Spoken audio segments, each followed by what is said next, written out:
Hi guys, it's Mark Zicree, Mr. Sci-Fi, also known as Mark Zicree of Space Command. And I'm kind of clearing up a lot of subjects I've been wanting to talk about lately, kind of getting them off the plate so we can have even more adventures to come. So, so today we're going to talk about the final episode of the fourth season. I believe it's the fourth season, third or fourth season of Westworld, which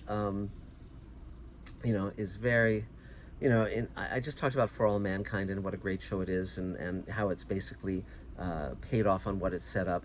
Westworld for me has been a show that I loved the first season of it, and ever since then it's been kind of off the rails. It's just gone weirder and weirder and nuttier and nuttier. And there's basically two kinds of TV shows. One is where you're just twisting things and turning them and twisting them and turning them and trying to surprise your audience, but violating character left, right, and center, making it impossible to empathize with characters or know who the hell they are, because you're just twisting the plot this way and that, for the sake of surprise. And that can be called a puzzle box show or a mystery box show. But I'm not fond of it, because what you end up with is something that's violated the characters, that's followed no kind of real logic, and that's just stuff for stuff's sake. The kind of shows I really love are the shows that follow characters that are consistent, that has a journey that you can buy into, that has characters you like and are rooting for, and that ends well. Game of Thrones threw away so much of an opportunity. That was such a terrible waste of all those years of effort. Brilliant effort, but the ending was awful. And it makes me not want to watch House of Dragons, because I don't want to be screwed over again. But let's talk about Westworld for a moment, and this season of Westworld. It's still beautifully produced. The visual effects are cool. The scope of it is very cool. Some of the technological extrapolation is interesting. The cast is really strong, but Jesus Christ, where are we? What's going on? Who are these people? Where are we? It's like, are we in objective reality? Are we in a synthetic reality? Are we in the objective world? It's so easy with this show to get lost. Ed Harris, is he a robot? Is he what the hell is Ed Harris now? He's no longer the human guy he was.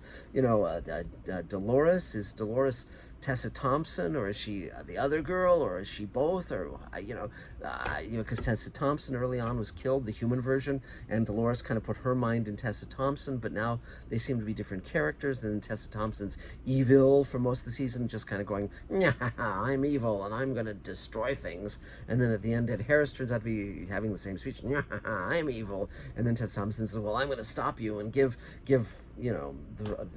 Dolores a chance, and humanity a chance, or robots a chance, or something a chance, because we're going to have another season of this stuff. And it's so many scenes are just slugfests. It's like, I'm going to have a slugfest. I'm going to beat you up or shoot you and just rock 'em sock 'em robots, literally. And mama. And Elaine keeps saying to me, why do you keep watching that? Well, it's because I want to share my thoughts with you guys, because it's just, and I know everyone wants me to watch The Orville, and I will, I promise. But and yes, I know it's a good show, and friends of mine are making that show.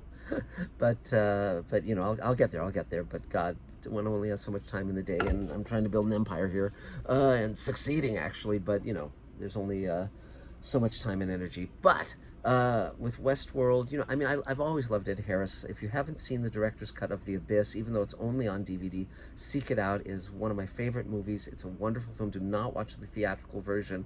They cut out all the good stuff, just like with Star Trek: The Motion Picture, which is now, by the way, restored. Go out, watch the 4K version, see the new director's cut of Star Trek: The Motion Picture. It's wonderful, and I highly recommend it. But also, with Ed Harris, I'm glad he's still working. He looks great. I'm glad these actors are having, employment, but I just wish they would, get their heads on straight. It's so interesting when you're working with the whole notion of artificial intelligence versus human, intelligence. And for instance, in the first 2 hours of Space Command, we had Dor Nevin and the synthetics and all of that.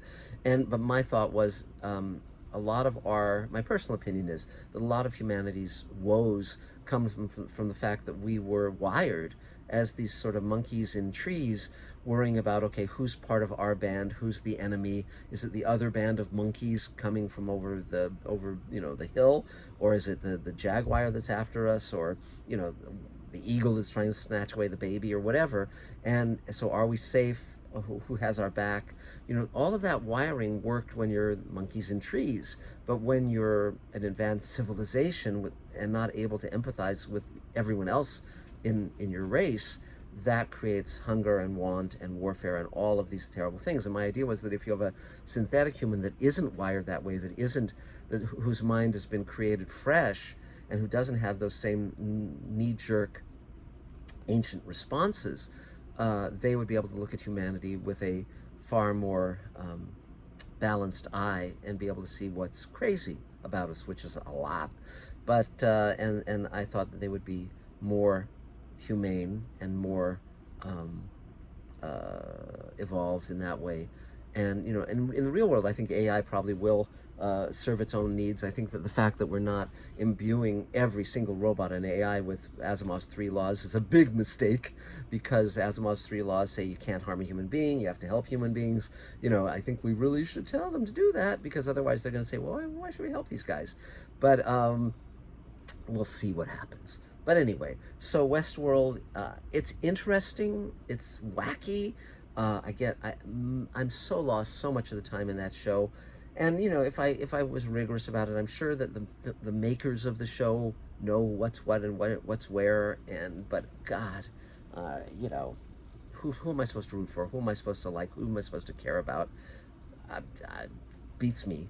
So anyway, I mean, I find it very chaotic and nutty and funky and so forth.